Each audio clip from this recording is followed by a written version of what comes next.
Hey everybody, I'm Em and I am back with Faith Plus Motivation. So here we go. I'm going to share a little personal stuff with y'all today. I know that I like to learn through other people's experiences. It helps me, it helps guide me, it helps me look at a different perspective. It helps me to begin and be more open-minded to maybe what's next. So today I'm going to talk about a little bit about how I've learned to breathe. Breathing seems easy. You just breathe in and you breathe out. However, some days it feels like there's an elephant sitting on my chest and I don't know if I can take that breath. It feels like I need that brown paper sack to help me breathe in and out, because there's just no way that can happen. Back when I was in my early 20s, you know how it is. I mean, everybody's dating, everybody's getting married, everybody's having the wedding of their dreams. And so here I was, and I wanted all of those things too. I wanted the whole piece of planning a wedding and doing all of that. So back in my head, I had that idea, that notion. And I kind of rushed into things. I dated and I got married, and with that, it was a poor choice. I tell the students that I work with every day, you got two choices. You can either choose this or you can choose that. However, whatever you decide to do, there is a consequence to every action. And so I chose poorly, and it was not a healthy relationship, and it ended within a year. It was a very toxic environment, and with that brought a lot of negativity to my world. I know the last time that we talked about the chipped cup. There it is right there. The chipped cup, and how we look at things, and the perspective in which we take. And the perspective in which I took was that my cup was dry. It was empty. I was a failure. I wasn't enough. I couldn't be loved. I wasn't good enough to be loved. I wasn't good enough for anything. I was not worthy of love. Have you ever felt that way? Has anybody ever felt that way? I know that some people have. Some people probably haven't. And for those who haven't, I am so glad you have not had to endure that kind of thought process. It's not easy. It's not something I wish anybody would have to go through. However, which I love that word. However, God really guided me towards a survival during that time. He taught me how to survive, and I'm very proud to say that that's what I am today. I'm a survivor. Adora Wong said, "I am loved and chosen and enough in every season," and I think that is just so beautiful to even hear. I am loved, chosen, and enough in every season.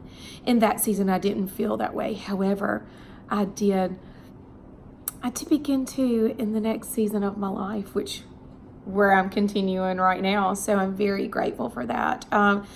During that time, I moved back in with my parents, which I was 26, 27 years old. So I was an old lady, so I thought at that time. And I continued, to work, and God continued to work in me. Little by little, I began to be able to breathe. I remember going to my cousin's wedding, and the first wedding that I'd been to since I moved out and began the divorce process. And I remember sitting in the pew, and I couldn't do it. I couldn't sit there. I got up, I went to the bathroom, and I'd helped other people who had hyperventilated and had panic attacks, and I'd been there for my friends that had just, had meltdowns, but I never experienced anything like that in my life. And I didn't know what to do. And so I left out, and I went to the ladies' restroom, and I just bawled, and I cried, and I begged to be able to breathe. And God helped me. He helped me breathe. He helped me pull myself together. He helped me pull it all the way. I had mascara everywhere. Thank the Lord I had a little bit more in my purse so I could repair all the damage I had done.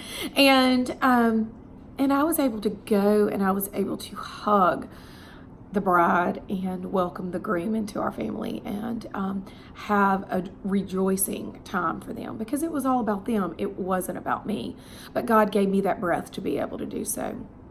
You know, in Psalms 139:18, it says, when I wake up, you are still with me.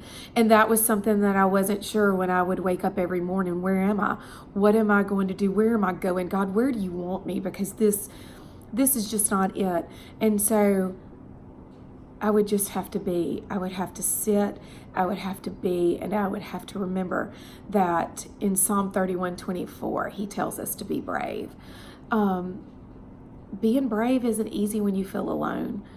Even in a house with my parents that loved me, my brother was still living there and he loved me. My brother's one reason why I am still alive today, and I am walking hand to hand with God. My brother didn't save me once, but he did save me twice. So I'm very grateful that God put him in our world for that.